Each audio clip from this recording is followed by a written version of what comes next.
કેન્દ્રીય શિક્ષણ મંત્રી ધર્મેન્દ્ર પ્રધાનની અધ્યક્ષતામાં વેસુ સ્થિત સંયમ વિહાર ખાતે જૈન વિશ્વ ભારતી સંસ્થાનો 15મો દીક્ષાંત સમારોહ યોજાયો હતો।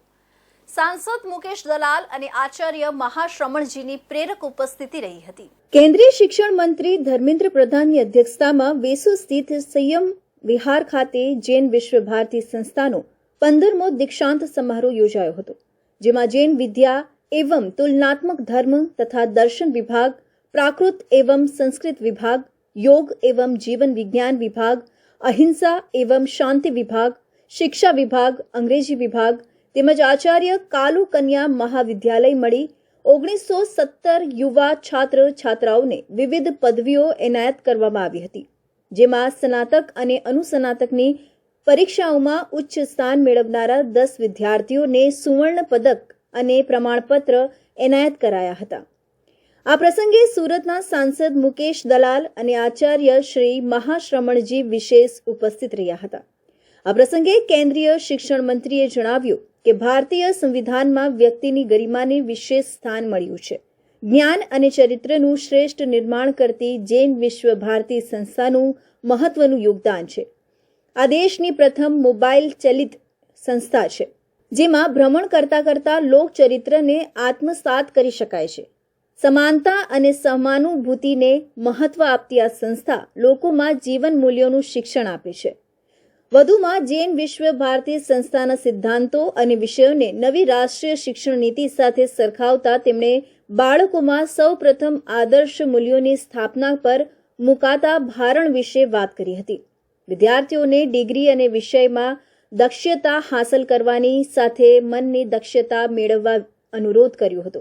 તેમણે કહ્યું કે અહિંસા પર ચાલતા જૈન ધર્મની જેમ જ ભારત દેશના મૂળમાં પણ યુગોથી અહિંસાને પ્રાધાન્ય અપાયું છે। जैन विश्व भारती विश्वविद्यालय की 15वीं दीक्षांत समारोह में मैं सूरत आया था।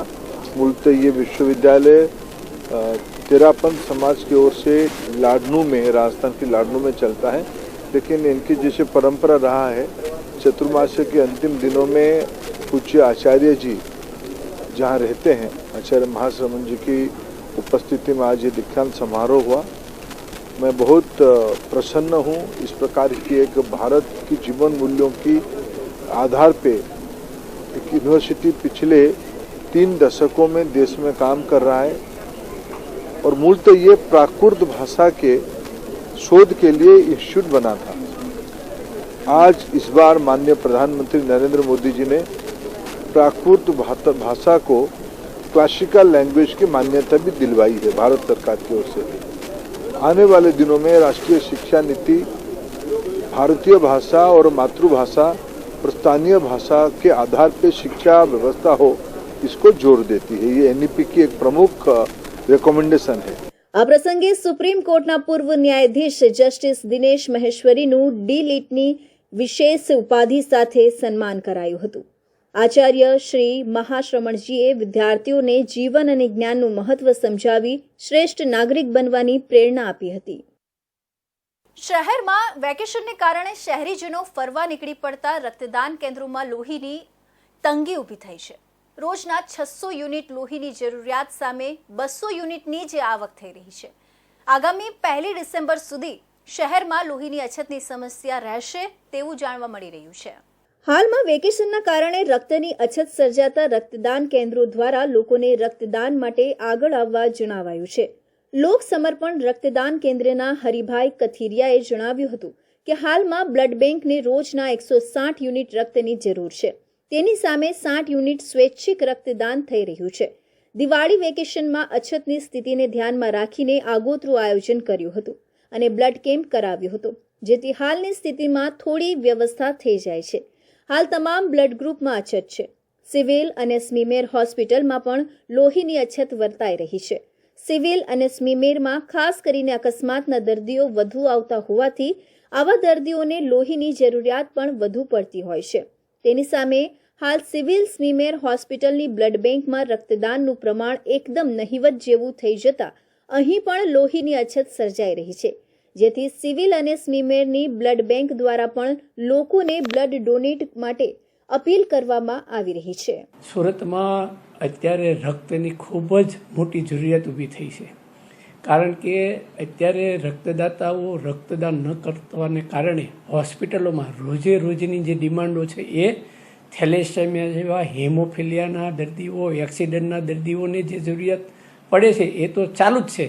તો મારી આપ સર્વને વિનંતી છે કે આપ નજીકની બ્લડ બેંકે જઈને રક્તદાન કરજો તો જરૂરિયાતમંદ દર્દીઓને રક્ત ટાઈમે મળી જાય.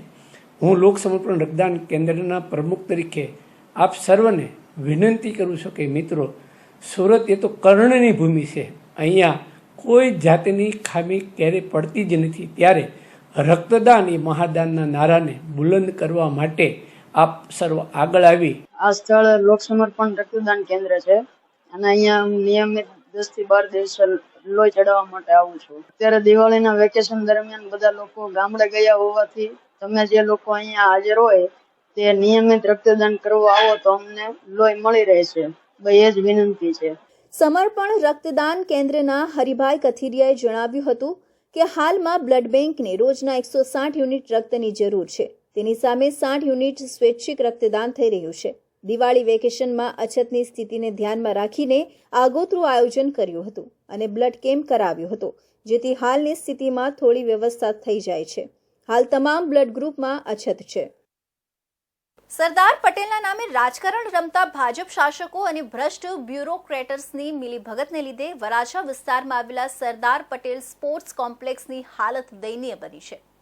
રખરખાવના અભાવે આખું સંકુલ ખંડેરની સ્થિતિમાં પહોંચી ચૂક્યું હોવાથી સુરત શહેર કોંગ્રેસના કાર્યકારી પ્રમુખ કમ પૂર્વ કોર્પોરેટરે મુલાકાત લઈને પાલિકાની પોલ ખુલ્લી પાડી દીધી હતી. સુરત મહાનગરપાલિકાના વરાછા ઝોનની બરાબર પાછળ જ કહી શકાય ત્યાં પાલિકા પહોંચી શકતી નથી, તો તાજેતરમાં પાલિકામાં સમાવિષ્ટ વિસ્તારમાં પાયાની સુવિધા પહોંચાડવા કેવી રીતે સક્ષમ બનશે એ યક્ષ પ્રશ્ન છે. કરોડોના ખર્ચે તૈયાર થયેલા સરદાર પટેલ સ્પોર્ટ્સ કોમ્પ્લેક્સની યોગ્ય જગ્યા પસંદ કરવામાં ચૂક ખાઈ ગયેલા ભાજપના અભણ શાસકોએ પાલિકાની તિજોરી પર તો મોટો ફટકો પાડ્યો, પરંતુ જેમના નામનું સંકુલ બનાવવામાં આવ્યું તેમના નામની ગરિમા જાળવવા કોઈ પ્રયત્ન કર્યા નહીં, જેને કારણે સરદાર પટેલનું નામ માટીમાં મળી ગયું છે. ચારે તરફ માટીના થર અને જાળા નજરે પડે છે. સંકુલમાં આવેલા સ્વિમિંગ પુલમાં એટલું દુર્ગંધ મારતું પાણી ભરાયેલું છે કે ત્યાં ઊભા રહેવું મુશ્કેલ બન્યું છે. પાણીની સ્થિતિને જોતા એવું દ્રશ્ય સામે આવે છે કે વરસાદનું પાણી ભરાયું છે. લીલથી છલકાતા સ્વિમિંગ પુલના પાણીને તાકીદે ખાલી કરીને ચોખ્ખું પાણી ભરવામાં આવે એવી સુરત શહેર કોંગ્રેસના કાર્યકારી પ્રમુખ કમ પૂર્વ કોર્પોરેટર દિનેશ સાવલિયાએ માંગ કરી છે. બેડમિન્ટન કોર્ટ ઠેકાણા વિનાનું એર કન્ડિશનના ઇન્ડોર તૂટેલી અવસ્થામાં લટકતા મળી આવ્યા છે, તો સેન્ટ્રલી એસીના ઇન્ડોરની ફ્રેમ તૂટેલી નજરે ચડી આવી છે. આખું સંકુલ ભૂત બંગલો બની ગયું હોય તેવી સ્થિતિ છે. પ્રજાના પૈસાનો વેડફાડ કરનાર ભાજપ શાસકોએ સુરતના વિકાસના વિનાશમાં પરિવર્તિત કરવાનું પાપ કર્યું છે, જેને કોઈ કાળે ચલાવી નહીં લેવાય એમ દિનેશ સાવલિયાએ ઉમેર્યું હતું અને આ સંકુલનું તાકીદે રિપેરિંગ કરીને સુરતની જનતા માટે રમવાલાયક બનાવવામાં આવે તેવી માંગ કરી છે. આ વરાછા વિસ્તાર એક્ઝેક્ટ ઝોન ઓફિસથી ખૂબ નજીકમાં 500 મીટરની અંતરે આવેલું છે. આ સરદાર વલ્લભભાઈ પટેલ સ્પોર્ટ્સ કોમ્પ્લેક્સ બનાવવામાં આવ્યું છે. તે સ્પોર્ટ્સ કોમ્પ્લેક્સ જે અહીંયા બનાવવામાં આવ્યું છે, ફિટનેસ લોકોની સારી રહી, લોકોની હેલ્થ સારી રહી, બાળકોને રમી શકાય, ઇન્ડોર ગેમ રમવા માટેનું આ એક સરસ મજાનું બનાવવામાં આવેલું. પણ ત્યાર પછી એ બનાવ્યા પછી શું હાલત છે એ આપણે અત્યારે જોઈ રહ્યા છીએ. ખૂબ દયનીય પરિસ્થિતિમાં છે. જે સ્પોર્ટ્સ કોમ્પ્લેક્સ છે પોતે પણ ફિટ નથી, એ પોતે પણ અનફિટ છે અને લોકોના જે કરોડો રૂપિયાની જમીન છે, કરોડો રૂપિયા ત્યાર પછી આની ઉપર લગાવવામાં આવ્યા છે, એ લોકોના પરસેવાના વેરાના પૈસા છે અને એનો સદુપયોગ થવો જોઈએ. એને બદલે કેવો ઉપયોગ થઈ રહ્યો છે આપણે અહીંયા જોઈ રહ્યા છીએ.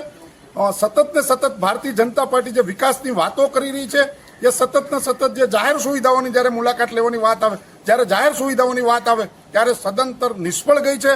આ લોકોનો જે કરોડો રૂપિયા છે પાણીમાં ગયા હોય એવું અત્યારે અહીંયા લાગી રહ્યું છે. કોંગ્રેસના કાર્યકારી ઉપપ્રમુખ દિનેશ સાવલિયાએ જણાવ્યું કે સ્પોર્ટ્સ સંકુલની આસપાસની વસ્તી તેમજ સિક્યુરિટીના અભાવે આખી બિલ્ડિંગ ભૂત બંગલા સમાન બની છે. બીજી તરફ માનવજતના અભાવે દરવાજા, બારી તેમજ ઇન્ટિરિયર તૂટેલું ફૂટેલું નજરે ચડે છે. ગમે તે માણસો ગમે તે સમયે સંકુલમાં પ્રવેશી જાય છે. આ સ્થિતિને જોતા દારૂડિયા અને ગંજેડીઓને એક સેફ સ્થાન મળી ગયું છે. ગેરકાયદેસર પ્રવૃત્તિ માટે આ જગ્યા સેફ હોવાથી દારૂડિયાઓ અને ગંજેડીઓ સાથે જુગારીઓ પણ એક થઈ ગયા છે. એટલે તાજેતરમાં વહેતું સૂત્ર એક રહેંગે તો સેફ રહેંગે એમના પર બિલકુલ બંધ બેસે છે.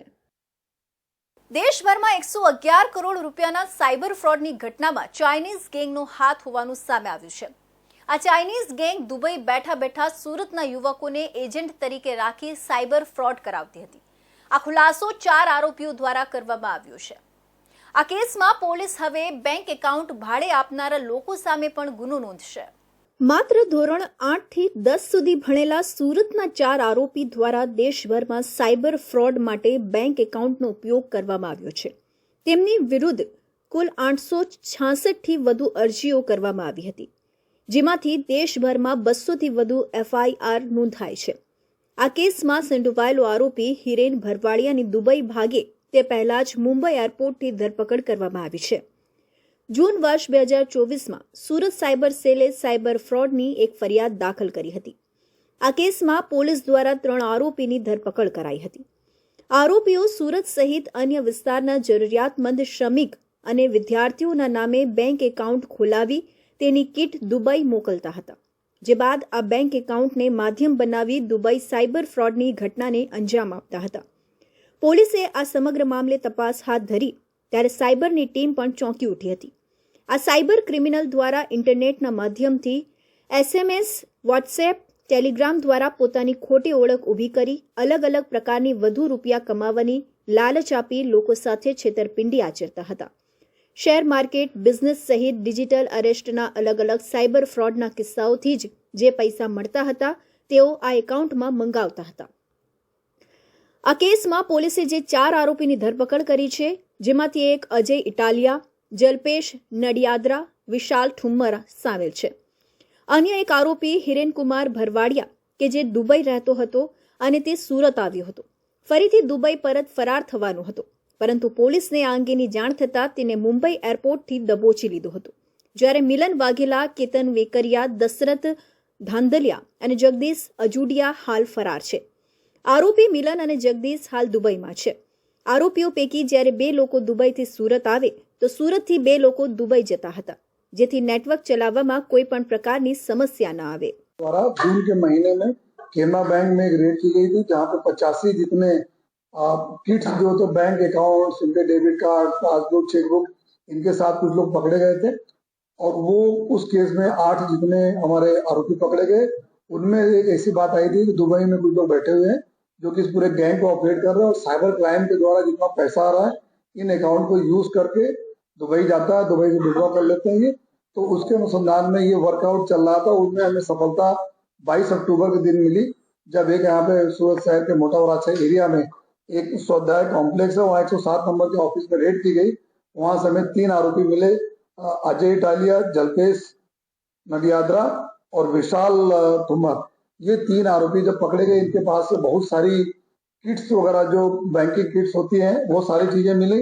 और उसके बाद हम लोगों ने ये उसमें से ये पता चला कि मौके से ही लगभग 261 जितने बैंक के साथ ऑनलाइन ट्रांजैक्शन चल रहे थे इनके, और कंटिन्यूस जो पैसा आ रहा था, पैसा का दुबई ट्रांसफर हो, दुबई से यहाँ विड्रॉल डेबिट कार्ड के माध्यम से हो रहे थे. આરોપીઓ પાસેથી અલગ અલગ બેંકના કુલ 86 જેટલા ડેબિટ કાર્ડ મળી આવ્યા છે. સાથે 28 mobile phone, 180 passbook, 30 chequebook, 258 sim card, 1 computer, 1 CPU અને 1 લેપટોપ પોલીસે જપ્ત કર્યા છે. જ્યારે આરોપીઓની ધરપકડ કરવામાં આવી હતી ત્યારે આરોપીઓ સુરતમાં બેસીને 250 થી વધુ બેંક એકાઉન્ટથી પૈસા ટ્રાન્સફર કરી રહ્યા હતા.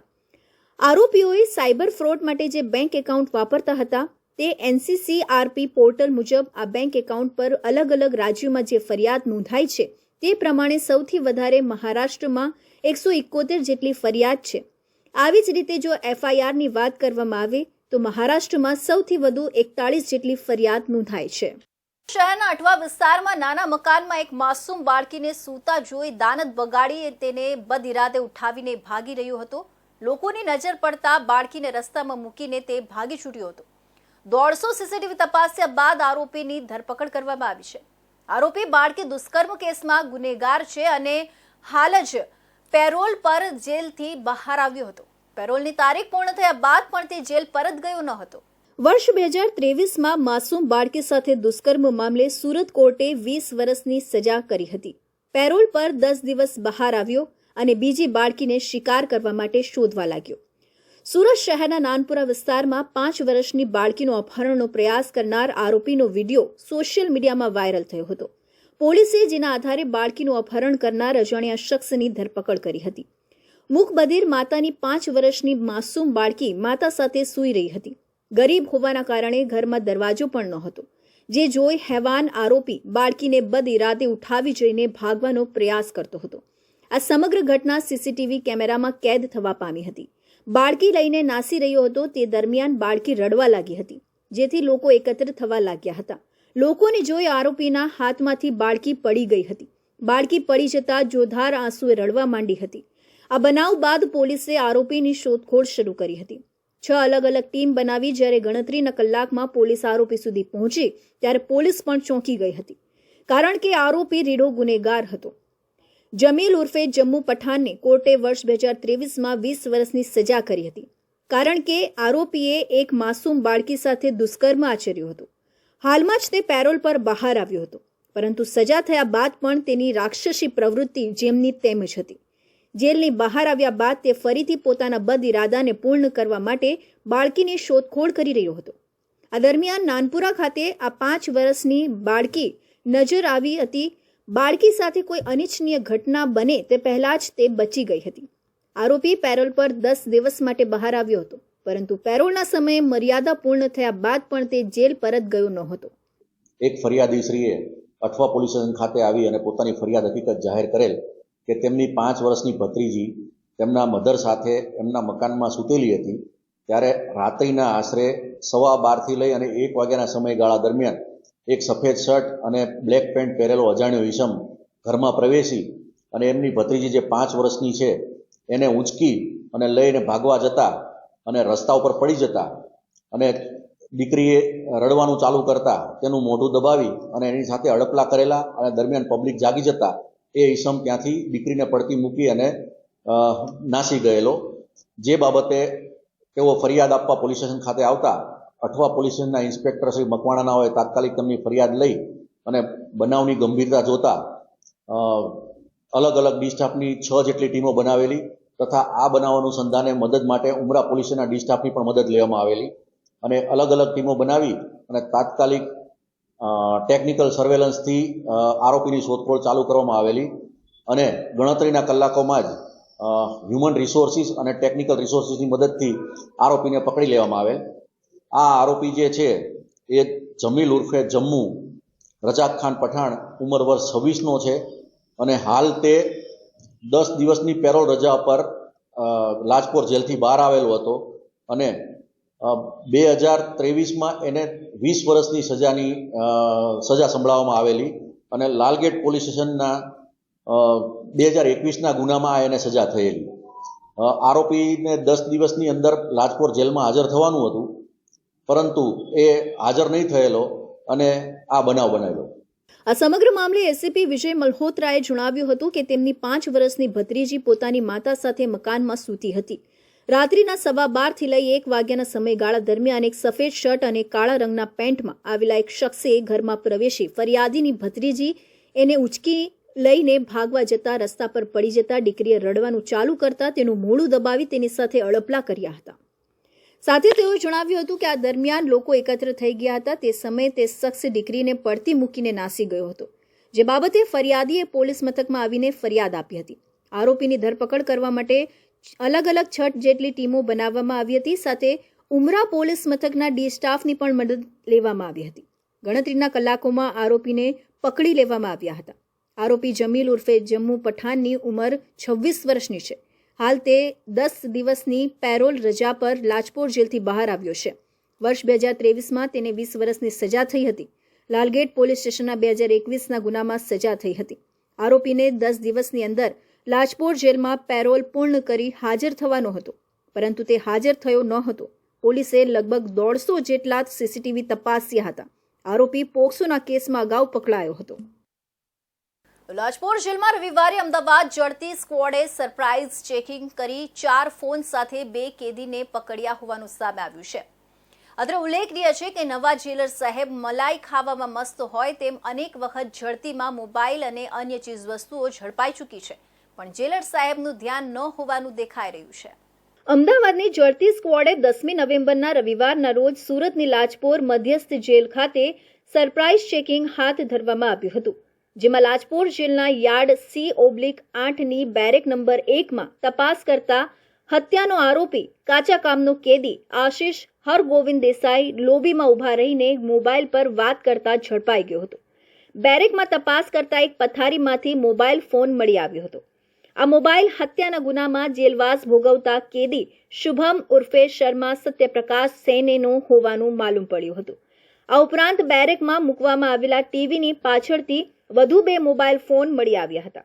આ મોબાઈલ ફોન કબજે લઈને અમદાવાદ જડતી સ્ક્વોડના દેવસીભાઈ કરંગિયાએ સચિન પોલીસમાં શુભમ અને આશિષ વિરુદ્ધ ફરિયાદ નોંધાવતા પોલીસે ગુનો નોંધી તપાસ હાથ ધરી છે. અત્રે ઉલ્લેખનીય છે કે લાજપોર મધ્યસ્થ જેલમાં અવારનવાર ફોન પકડાવવાના બનાવો સામે આવી ચૂક્યા છે, પણ જેલર સાહેબ આંખ આડા કાન કરી રહ્યા હોય તેવી ચર્ચાએ જોર પકડ્યું છે. દક્ષિણ ગુજરાતમાં મસ્જિદ, મદરેસા, કબ્રિસ્તાન અને વકફની મિલકતોને લઈને કેટલીક RTI કરવામાં આવી રહી છે. ખાસ કરીને મુસ્લિમ સમાજના જ સમાજસેવી અને પત્રકાર તરીકે ઓળખાતા વ્યક્તિઓ દ્વારા અલગ અલગ સરકારી કચેરીઓમાં જઈને અરજીઓ અને ફરિયાદ કરવામાં આવી રહી છે. આ ફરિયાદો પાયા વિહોણી હોવાનું કહીને દક્ષિણ ગુજરાતના જ મુસ્લિમ સમાજ દ્વારા જિલ્લા કલેક્ટરને રજૂઆત કરવામાં આવી છે. દક્ષિણ ગુજરાતમાં મુસ્લિમ ધર્મની મિલકતોને તેમના સમાજના કેટલાક વ્યક્તિઓ દ્વારા નિશાને લેવામાં આવી છે. દક્ષિણ ગુજરાતના મુસ્લિમ સમાજના અગ્રણીઓ દ્વારા બલેશ્વરમાં રહેતા બિલાલ શેખ, સુરતના સૈયદપુરાના સાબિર શેખ, ચીખલીના સુલતાન ફકીર શેખ સહિતનાઓ સામે જિલ્લા કલેક્ટરને ફરિયાદ કરવામાં આવી છે. આ વ્યક્તિઓ પોતાની ઓળખ પત્રકાર તરીકે આપે છે અને સમાજસેવી તરીકે આપે છે. તેમના દ્વારા દક્ષિણ ગુજરાતની ધાર્મિક સંસ્થાઓ જેવી કે મસ્જિદ, મદરેસા, કબ્રસ્તાન અને વકફની મિલકતોને લઈને RTI કરવામાં આવી રહી છે. RTI કરીને માત્ર ધાર્મિક સંસ્થાઓને બદનામ કરી તેમની પાસેથી બ્લેકમેલ કરીને પૈસા પડાવવાનો પ્રયાસ કરવામાં આવી રહ્યો છે. આવી ટોળકીઓ સામે તપાસ કરી કાયદાકીય પગલાં લેવા માટે દક્ષિણ ગુજરાત મુસ્લિમ સમાજ દ્વારા જિલ્લા કલેક્ટરને રજૂઆત કરવામાં આવી છે. સુરતના કોંગ્રેસ નેતા અસલમ સાયકલવાલાએ જણાવ્યું હતું કે દક્ષિણ ગુજરાતના કેટલાક ટોળકીઓ દ્વારા ધાર્મિક સંસ્થાઓને પરેશાન કરવામાં આવી રહી છે. કેટલીક સંસ્થાઓને ટાર્ગેટ કરીને તેમની પાસેથી પૈસા પડાવવાના બદ ઇરાદે ખોટી માહિતીઓ મીડિયાના માધ્યમોમાં પ્રસારિત કરી રહ્યા છે. તેમનો હેતુ કોઈ સમાજના હિતમાં આ કાર્ય કરવાનું નથી, પરંતુ બ્લેકમેલિંગ કરીને પૈસા પડાવવાનો છે. આજ રોજ દક્ષિણ ગુજરાત મુસ્લિમ સમાજના સુરત, તાપી અને નવસારી જિલ્લાના આગેવાનો સુરત કલેક્ટર સમક્ષ એક જ રજૂઆત કરવા આવ્યા છે કે છેલ્લા ઘણા દિવસોથી એક ચોક્કસ ટોળકી સમાજ સેવાના નામે અને મીડિયાના નામે ભેગી થઈને મુસ્લિમ સમાજના જે ધાર્મિક અને સામાજિક ટ્રસ્ટો છે એને ટાર્ગેટ કરી રહી છે અને ટ્રસ્ટોને સાવ ખોટી રીતે બદનામ કરી રહી છે. એ ટ્રસ્ટોની વિરુદ્ધમાં સરકારના વિવિધ વિભાગોમાં સાવ ઉપજાવી કાઢેલી ખોટી ફરિયાદો કરે છે. સરકારી તંત્રને પણ ગેરમાર્ગે દોરી છે. RTI કરીને બ્લેકમેલિંગ કરીને કે ખંડણી માંગીને પોતાનો રોજગાર ઉભો કરી રહી છે. ને આવા તત્વો વિરુદ્ધમાં એ ઘણા પોલીસ સ્ટેશનોમાં અરજીઓ પેન્ડિંગ હોવા છતાં પણ એમની વિરુદ્ધમાં ગુના દાખલ થતા નથી. એવું લાગે છે કે સરકારી તંત્ર એમની છત્રછાયા પૂરું પાડતો હોય. એટલે આજ રોજ તમામ મુસ્લિમ સમાજના આગેવાનો કલેક્ટર રાહુલ પારગી સમક્ષ એક જ રજૂઆત કરવા આવ્યા. વધુમાં જણાવ્યું હતું કે દક્ષિણ ગુજરાતમાં ધાર્મિક સંસ્થાની મિલકતો ઘણી ટ્રસ્ટ દ્વારા કરવામાં આવી રહી છે. કાયદેસર રીતે તેમનો જે વહીવટ થાય છે તે અંગે સરકાર પાસે તમામ પ્રકારની માહિતી હોય છે, પરંતુ આ સક્રિય ટોળકી માત્ર રૂપિયા ખંખેરવા માટે કાયદાનો ખોટો ઉપયોગ કરી રહી છે. તેમની સામે તપાસ કરીને પગલાં લેવા જોઈએ, જેથી કરીને ખોટી રીતે RTI જેવા એક્ટનો ઉપયોગ ન થઈ શકે. ડિંડોલી વિસ્તારમાં ચોરોનો આતંક વધી જવા પામ્યો છે. ચોરી કરવા આવેલાને સ્થાનિકોએ ઝડપી પાડ્યો હતો. સોસાયટીમાં ચોરી કરવા આવેલા ઇસમને પકડવા જતા ચોરે હુમલો કર્યો હતો. સ્થાનિકોએ પણ ચોરને મેથી પાક ચખાડ્યો હતો. સમગ્ર ઘટના CCTVમાં કેદ થઈ ગઈ હતી.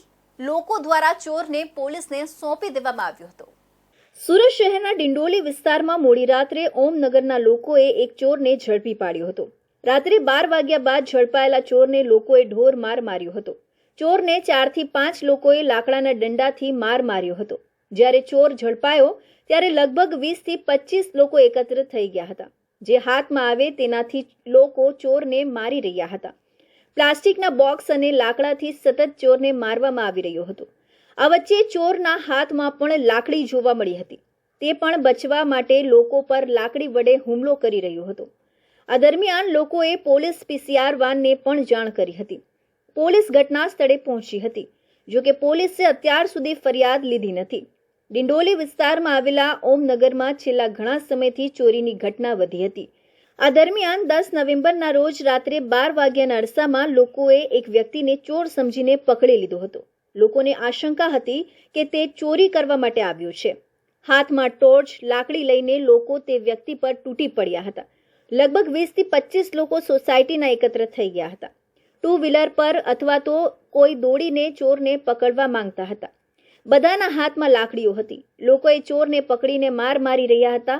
જેને લોકોએ પકડ્યો હતો તે પણ પોતાના બચાવ માટે લાકડીથી લોકોને મારી રહ્યો હતો. આ સમગ્ર ઘટના CCTV કેમેરામાં કેદ થઈ ગઈ હતી. ચોરને પકડી લોકોને સ્થાનિક પોલીસને જાણ પણ કરી હતી.